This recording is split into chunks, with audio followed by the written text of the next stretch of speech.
କେତେ ଜଣ ବ୍ୟକ୍ତି ଆସି ଜଣାଇଲେ ସତ୍ସଙ୍ଗର ପ୍ରଣାମୀ ବାକ୍ସରୁ ଟଙ୍କା ଚୋରି ହୋଇଛି। ଜଣେ ଗେରୁଆ ବସ୍ତ୍ରଧାରୀ ବାବା ଶ୍ରୀ ଶ୍ରୀ ଆଚାର୍ଯ୍ୟ ଦେବଙ୍କୁ ଉପଦେଶ ଦେବାକୁ ବାରଣ କଲେ। ଶ୍ରୀ ଶ୍ରୀ ଠାକୁରଙ୍କର ଜନ୍ମ ଉତ୍ସବରେ ଛୋଟ ଝିଅଟି କାହିଁକି ମାଇକ୍ଟି ଟାଣି ନେଉଥିଲା, ଏସବୁ ଜାଣିବା ପାଇଁ ଭିଡ଼ିଓଟିକୁ ସମ୍ପୂର୍ଣ୍ଣ ଦେଖିବା ପାଇଁ ଅନୁରୋଧ। ବନ୍ଦେ ଲୋକତିଲକଂ ସାତତ ବାର୍ତ୍ତା ବିଭୂଷଣଂ ଅମର କୃତିଶ୍ଚାରଣଂ ପ୍ରବୁଦ୍ଧଂ ଲୋକ ଜୀବନଂ ପ୍ରଣୟ ପ୍ରମତ ଜାଗ ଦୀପନଂ ବନ୍ଦେ ଜୀବନ ଜୀବନଂ ସତ୍ପୁରୁଷୋତ୍ତମ। ଜୟ ଗୁରୁ। ପ୍ରଥମେ ଆପଣମାନଙ୍କୁ ସମସ୍ତଙ୍କୁ ଆମର ଏହି ଅମୃତବାଣୀ ଚ୍ୟାନେଲକୁ ଅନେକ ଅନେକ ସ୍ୱାଗତ ଜଣାଉଛୁ। ଶ୍ରୀ ଶ୍ରୀ ଠାକୁରଙ୍କର ଶୁଭ ଜନ୍ମ ଦିବସ। ଠାକୁର ବଙ୍ଗଳାର ବଡ଼ ନାଟମଣ୍ଡପ, ଆଶ୍ରମିକ ଏବଂ ବହିରାଗତ ବାଳକ ବାଳିକା ମିଶି ଆଚାର୍ଯ୍ୟ ଦେବଙ୍କର ଉପସ୍ଥିତିରେ ସତ୍ସଙ୍ଗ ଅନୁଷ୍ଠିତ କରିଛନ୍ତି। ସେମାନଙ୍କ ମଧ୍ୟରୁ ଗୋଟିଏ ଛୋଟ ଝିଅ ଖୁବ୍ ଭଲ ଗାଉଥିଲା। ସମସ୍ତେ ଝିଅଟିର ଉଚ୍ଛ୍ୱସିତ ପ୍ରଶଂସା କରୁଥିଲେ। ସତ୍ସଙ୍ଗ ଶେଷ ହେବା ପରେ ଶ୍ରୀ ଶ୍ରୀ ଆଚାର୍ଯ୍ୟ ଦେବ କହିଲେ, ଏ ଝିଅର ବାବା ମାଆଙ୍କୁ ମୋ ପାଖକୁ ଡାକ। ତାପରେ ପାର୍ଶ୍ୱଦ ଦାଦାଙ୍କୁ କହିଲେ, ମୁଁ ଏହାର ବାବା ମାଆଙ୍କୁ କାହିଁକି ଖୋଜୁଛି ଜାଣ? କାରଣ ଝିଅଟି ଗୀତ ଗାଇଲା ବେଳେ ବାରମ୍ବାର ତା ଆଡ଼କୁ ମାଇକ୍ଟା ଟାଣି ନେଉଥିଲା। ଏହି ଅଭ୍ୟାସଟା ସେ ତାର ମା ବାବାଙ୍କର କାର୍ଯ୍ୟରୁ ଦେଖିଛି। ସେତେବେଳେ ସମସ୍ତଙ୍କର ମନେ ପଡ଼ିଲା ଯେ ସମବେତ ଗାନ ସମୟରେ ସେଇ ଛୋଟ ଝିଅଟି ବାରମ୍ବାର ମାଇକ୍ଟା ତା ଆଡ଼କୁ ଟାଣି ନେଉଥାଏ। ଅନେକ ଦେଖିଥିଲେ ମଧ୍ୟ ଏହି ବିଷୟକୁ ଏତେଟା ଗୁରୁତ୍ୱ ଦେଇନଥିଲେ। ଆଚାର୍ଯ୍ୟ ଦେବ କହିଲେ, ଏହାର ମା ବାବାଙ୍କର ନିଶ୍ଚୟ ନିଜ ଆଡ଼କୁ ସବୁକିଛି ଟାଣି ନେବାର ଅର୍ଥାତ୍ ସବୁବେଳେ ନିଜର ସ୍ୱାର୍ଥକୁ ଗୁରୁତ୍ୱ ଦେଉଥିବେ ନିଶ୍ଚୟ। ନିଜ ସାଙ୍ଗମାନଙ୍କୁ ସାଥିରେ ନେଇ କିପରି ଚଳିବାକୁ ହୁଏ, ଏଇଟା ଯଦି ସେ ତାର ବାବା ମାଆଙ୍କର ଆଚରଣରେ ଦେଖିଥାନ୍ତା ତାହେଲେ କେବେ ବି ଏପରି କରିନଥାନ୍ତା। ଅନ୍ୟକୁ ବଞ୍ଚିତ କରି ବଞ୍ଚିବାର ଝୁଙ୍କଟା ନିଜ ଅଜାଣତରେ ସେଇ ଝିଅର ଚେତନାରେ ରହିଛି। ଏଇ ସମୟଟା ଚାଲିଗଲେ ଛୋଟ ଛୁଆ ଆଉ କିଛି ଶିଖିପାରିବ ନାହିଁ। ତେଣୁ ଏଇ ମୁହୂର୍ତ୍ତରୁ ତାର ବାପା ମାଆଙ୍କର ଅସଙ୍ଗତିଟାକୁ ଠିକ୍ କରିବା ଉଚିତ। ବାବା ମାଆଙ୍କର ଆଚରଣଟା ସୁଧୁରି ଗଲେ ତାର ଏଇ ସ୍ୱଭାବ ଆପେ ଆପେ ଦୂର ହୋଇଯିବ। ଆଉ ଗୋଟିଏ ଶିକ୍ଷା, ଜଣେ ବୃଦ୍ଧ ବ୍ୟକ୍ତି ଶ୍ରୀ ଶ୍ରୀ ଆଚାର୍ଯ୍ୟ ଦେବଙ୍କ ପାଖକୁ ଆସିଛନ୍ତି ତାଙ୍କ ନାତୁଣୀ ପାଇଁ ନିବେଦନ କରିବାକୁ। ଛୋଟ ଛୁଆଟି ଅତ୍ୟନ୍ତ ଅବାଧ୍ୟ, ଦୁଷ୍ଟ। ଶ୍ରୀ ଶ୍ରୀ ଆଚାର୍ଯ୍ୟ ଦେବ ହସି ହସି କହିଲେ, ନାତୁଣୀ ପାଇଁ ଆଶୀର୍ବାଦ ନେବା ଆଗରୁ ପ୍ରଥମେ ତାର ବାବା ମାଆଙ୍କର ଆଶୀର୍ବାଦ ନେବା ଦରକାର। ଦେଖିବାକୁ ହେବ ସେଇ ଛୋଟ ଝିଅର ବାବା ମା ଯେପରି ନିଜ ନିଜ ମଧ୍ୟରେ ସର୍ବଦା ଭଲ ବ୍ୟବହାର କରନ୍ତି। ଝିଅ ସାମ୍ନାରେ ଯେପରି କୌଣସି ନେଗେଟିଭ୍ ଆଚରଣ ପ୍ରଦର୍ଶନ ନ କରନ୍ତି, କୌଣସି ଅନ୍ୟାୟ ବା ଅନାର୍ଯ୍ୟ ଆଚରଣ ଯେପରି ନ କରନ୍ତି।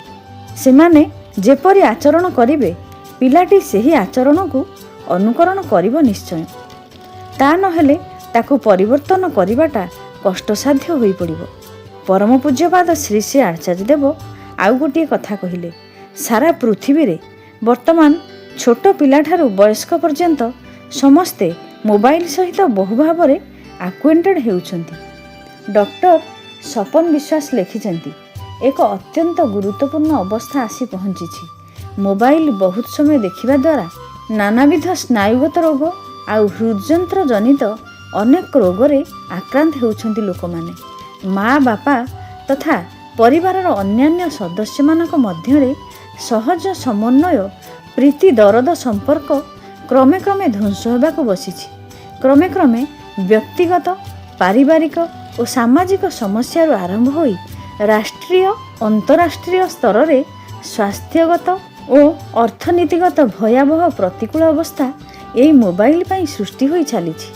ସେଥିପାଇଁ ଶ୍ରୀ ଶ୍ରୀ ଆଚାର୍ଯ୍ୟ ଦେବ ସନ୍ତାନକାମୀ ସଫଳ ଦମ୍ପତିମାନଙ୍କୁ ଜଣ ଜଣ କରି ସତର୍କ କରି କହିଛନ୍ତି, ଯଦି ତୁମେମାନେ ଆଗାମୀ ସନ୍ତାନମାନଙ୍କର ମଙ୍ଗଳ ଚାହୁଁଛ ତେବେ ଏହି କ୍ଷଣଠାରୁ ପ୍ରୟୋଜନ ଛଡ଼ା ମୋବାଇଲ ଦେଖିବାର ଅଭ୍ୟାସ ଧୀରେ ଧୀରେ କମାଅ। ତାଦ୍ୱାରା ସଂସାରକୁ ଆସୁଥିବା ନୂତନ ଅତିଥି ଜନ୍ମ ହେବାଠାରୁ ଖୁବ୍ କମ୍ ମୋବାଇଲ ସଂସ୍ପର୍ଶରେ ଆସିବ। ଏପରି ଛୋଟ ଛୋଟ ପରିବର୍ତ୍ତନ ସମାଜରେ ଆମୂଳ ପରିବର୍ତ୍ତନ ଆଣିପାରିବ। କେତେଜଣ କର୍ମୀ ଦାଦା ଆସିଥାନ୍ତି। ଜଣେ ଯୁବକକୁ ଦେଖାଇ କହୁଥାନ୍ତି, ଯୁବକଟି ମନ୍ଦିରରୁ ପ୍ରଣାମୀ ବାକ୍ସରୁ ପ୍ରଣାମୀ ଅର୍ଘ୍ୟ ଚୋରି କରିଛି। ଏହା ଶୁଣି ତାକୁ ପାଖକୁ ଡାକି ଶ୍ରୀ ଶ୍ରୀ ଆଚାର୍ଯ୍ୟ ଦେବ କହିଲେ, ଆପଣମାନେ ତାର ମନର ଅବସ୍ଥା ସମ୍ପର୍କରେ ଜାଣିଛନ୍ତି କି? ଯିଏ ଏତେ ଦିନ ଧରି ମନ୍ଦିରର କାର୍ଯ୍ୟ କରିଆସୁଥିଲା, ହଠାତ୍ ତାର କ'ଣ ପରିସ୍ଥିତି ଆସିଲା ଯେ ଏପରି କାର୍ଯ୍ୟ କରି ବସିଲା? ତାକୁ ଶାସ୍ତି ଦେବା ପାଇଁ ମୋ ପାଖକୁ ନେଇ ଆସିଛ। ତାର ଅନ୍ତରଟାକୁ ଜୟ କରିବା ପାଇଁ କେହି ପ୍ରଚେଷ୍ଟା କରିଛନ୍ତି କି? କିପରି ଆଚରଣ କଲେ, କିପରି କଥା କହିଲେ ତାର ଅନ୍ତରରେ ପରିବର୍ତ୍ତନ ଆସିବ, ସେସବୁର କୌଣସି ଚେଷ୍ଟା ଆପଣମାନେ କରିଛନ୍ତି କି? ତାର ମନର ଅବସ୍ଥା ଆଉ ସାଂସାରିକ ଅବସ୍ଥାର ଖବର ନେଇ ତାକୁ ବୁଝାସୁଝା କରିଛନ୍ତି କି? କୌଣସି ନିଚ୍ଛକ ଲୋଭବଶରେ ବା ସାଂସାରିକ ପ୍ରୟୋଜନୀୟତାକୁ ନେଇ ଏସବୁ କରିଥାଇପାରେ। ତାର ସଂଶୋଧନର ବ୍ୟବସ୍ଥା କରିବା ଦରକାର, ଯେପରି ପୁନରାୟ ଏପରି କାର୍ଯ୍ୟ ନ କରେ। ଏହାପରେ ଶ୍ରୀ ଶ୍ରୀ ଠାକୁରଙ୍କର ଗୋଟିଏ ଉଦାହରଣ ଦେଲେ ଶ୍ରୀ ଶ୍ରୀ ଆଚାର୍ଯ୍ୟ ଦେବ। ପାବନାର ଘଟଣା। ଜଣେ ଚାଷୀ ଭାଇ ଶୀତ ଋତୁରେ କୋବି ଚାଷ କରିଥିଲେ। ପ୍ରତିଦିନ ଆସି ଦେଖନ୍ତି କିଆରୀର କୋବି ଚୋରି ହୋଇଯାଉଛି। ବହୁତ ମନ ଦୁଃଖ କରନ୍ତି, କିନ୍ତୁ କିଏ ସେ ଚୋରି କରୁଛି ସେ କଥା ଜାଣିପାରନ୍ତି ନାହିଁ।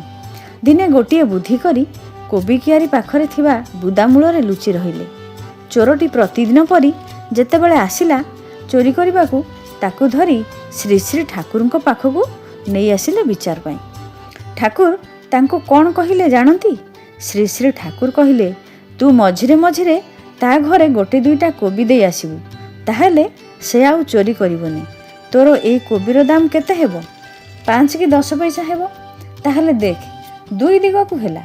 ଗୋଟିଏ ଦିଗରେ କୋବି ଦେଇ ତାର ରକ୍ଷକ ହୋଇ ଉଠିବୁ, ଅନ୍ୟ ଦିଗରେ ତାର ଚୌର୍ଯ୍ୟ ବୃତ୍ତିର ନିଶେଷ ହେଲା। Big changes often start with just one small move, just push the first domino. ଛୋଟ ଛୋଟ ଅଭ୍ୟାସ, ଛୋଟ ଛୋଟ ପରିବର୍ତ୍ତନ ଏକ ସମୟରେ ଗଢ଼ି ତୋଳିଲେ ଏକ ବିଶାଳ ପରିବର୍ତ୍ତନ। ପ୍ରତିଦିନ ଅଧଘଣ୍ଟା ବାହାର କରି ବ୍ୟାୟାମ ଅଭ୍ୟାସ କର। ସେହି ଅଭ୍ୟାସ ଭବିଷ୍ୟତରେ ସୁସ୍ୱାସ୍ଥ୍ୟ ବଜାୟ ରଖିବାରେ ତୁମକୁ ସାହାଯ୍ୟ କରିବ। ସୋସିଆଲ ମିଡ଼ିଆରେ ଅଯଥା ସମୟ କାଟିବା ପରିବର୍ତ୍ତେ ଯଦି ପ୍ରତିଦିନ କିଛିଟା ସମୟ ନୂଆ କିଛି ଶିଖିବା ପାଇଁ ବ୍ୟୟ କରାଯାଏ, ତାହେଲେ ବହୁତ ଫାଇଦା ହେବ। ପ୍ରତିଦିନ ଅନ୍ତତଃ 5 ମିନିଟ୍ ଧ୍ୟାନର ଅଭ୍ୟାସ ବହୁ ଜଟିଳତାର ଅନ୍ତ କରିଦେଇପାରେ। ସତ୍ସଙ୍ଗର ମୁଖ୍ୟ ଉଦ୍ଦେଶ୍ୟ ହେଉଛି ଗଛର ଡାଳରେ ନୁହେଁ, ମୂଳରେ ଜଳ ଦେବା। ଜୀବନର ଗଭୀରତାକୁ ସ୍ପର୍ଶ କରି ଏପରି ଛୋଟ କିନ୍ତୁ ସଚେତନ ପରିବର୍ତ୍ତନ ଯାହା ବ୍ୟକ୍ତିର ଜୀବନରେ ଆମୂଳ ରୂପାନ୍ତର ଘଟାଇଥାଏ। ଦିନେ ଠାକୁରବାଡ଼ି ଆସି ଜଣେ ବାବା ବେଶଧାରୀ ବ୍ୟକ୍ତି ଶ୍ରୀ ଶ୍ରୀ ଆଚାର୍ଯ୍ୟ ଦେବଙ୍କ ଉଦ୍ଦେଶ୍ୟରେ ଏକ ବିଚିତ୍ର ପ୍ରସ୍ତାବ ପେଶ କଲେ। ସେ ଶ୍ରୀ ଶ୍ରୀ ଆଚାର୍ଯ୍ୟ ଦେବଙ୍କୁ କହିଲେ, ଖାଲି ଆଶ୍ରମରେ ଏପରି ବସି ବସି ଭକ୍ତଜନଙ୍କୁ ଏପରି ଫାଙ୍କା ଉପଦେଶ ନ ଦେଇ ଯଦି ବିଶେଷ ବିଶେଷ ଅଞ୍ଚଳରେ ସାମ୍ପ୍ରଦାୟିକ ବିଦ୍ୱେଷ ଯୋଗୁଁ ମଣିଷ ଉପରେ ଯେଉଁ ଅତ୍ୟାଚାର ହେଉଛି ତାକୁ ହଟାଇବା ପାଇଁ କିଛି ବାଟ ବାହାର କରି ନିଜର ଶକ୍ତି ସାମର୍ଥ୍ୟ ନେଇ ବାଧା ଦେବା ପାଇଁ ଯଦି ସତ୍ସଙ୍ଗ କରାଯାଏ, ତାହେଲେ ତାହା ଗୋଟିଏ ଭଲ କାର୍ଯ୍ୟ ହୁଅନ୍ତା। ଏସବୁ କଥା ଶୁଣି ଅଳ୍ପ ହସି ଶ୍ରୀ ଶ୍ରୀ ଆଚାର୍ଯ୍ୟ ଦେବ କହିଲେ, ଦାଦା, ଆମେ ସମସ୍ତେ ଗୋଟିଏ ନିର୍ବାଚିତ ସରକାରଙ୍କର ଅଧୀନରେ ବସବାସ କରୁଥିବା ନାଗରିକ କି ନୁହେଁ? ତାହେଲେ ଦେଶରେ ଆଇନ ଶୃଙ୍ଖଳା ପ୍ରୟୋଗ, ଅରାଜକତା ଇତ୍ୟାଦି ସମ୍ଭାଳିବାର ଭାର କାହା ହାତରେ ଅଛି? ସମ୍ବିଧାନ କ'ଣ ପାଇଁ ରଚିତ ହୋଇଛି? ଆମମାନଙ୍କର ନିରାପତ୍ତା ପାଇଁ କେତେ ଯେ ବିପୁଳ ଅର୍ଥ ଖର୍ଚ୍ଚ ହେଉଛି, ତାହା ତ ଆମେମାନେ କର ହିସାବରେ ନିୟମିତ ସରକାରଙ୍କ ତହବିଲରେ ଜମା କରୁଛେ।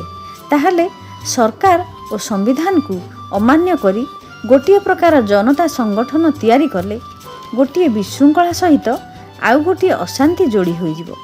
ବଞ୍ଚିବା ବଢ଼ିବାର ପଥଟିକୁ ଆହୁରି ଅବାଞ୍ଛନୀୟ କରି ତୋଳିବାର ଚିନ୍ତାଧାରାଟା ବାତୁଳତା ନୁହେଁ କି? କୌଣସି ଧରଣର ଅତ୍ୟାଚାର ରୋକିବା ପାଇଁ ଦେଶର ଆଇନ ନିଜ ହାତକୁ ନେବା ଦ୍ୱାରା ହିଂସାର ଅଗ୍ନିରେ ଆହୁତି ଦେଇ ବିଶୃଙ୍ଖଳତାକୁ ଆହୁରି ବଢ଼ାଇ ଦେବା, ତାହେଲେ ସେଇଟା କେତେ ଦୂର ସମୀଚୀନ? ତାହେଲେ ଆମେମାନେ ଦେଖିଲେ ଶ୍ରୀ ଶ୍ରୀ ଠାକୁର ଆଉ ଶ୍ରୀ ଶ୍ରୀ ଆଚାର୍ଯ୍ୟ ଦେବ କେତେ ବଡ଼ ବଡ଼ ସମସ୍ୟାକୁ କିପରି ସହଜ ସରଳ ଭାବରେ ସମାଧାନ କରିଦେଇ ପାରୁଛନ୍ତି। ଏହିସବୁ ଆଦେଶ ଉପଦେଶକୁ ଆମେ କେତେ ଦୂର ପାଳନ କରିପାରିଛେ, ତାହା ପ୍ରଥମେ ନିଜ ନିଜକୁ ସମୀକ୍ଷା କରିବା ଉଚିତ। ଆଜିର ଆଲୋଚନାଟିକୁ ଏଇଠି ରଖୁଛି। ଶେଷରେ ସମସ୍ତଙ୍କର ପଞ୍ଚ ମହାବିଧ ଜୀବନର ମଙ୍ଗଳ କାମନା କରି ରହୁଛି। ଜୟ ଗୁରୁ।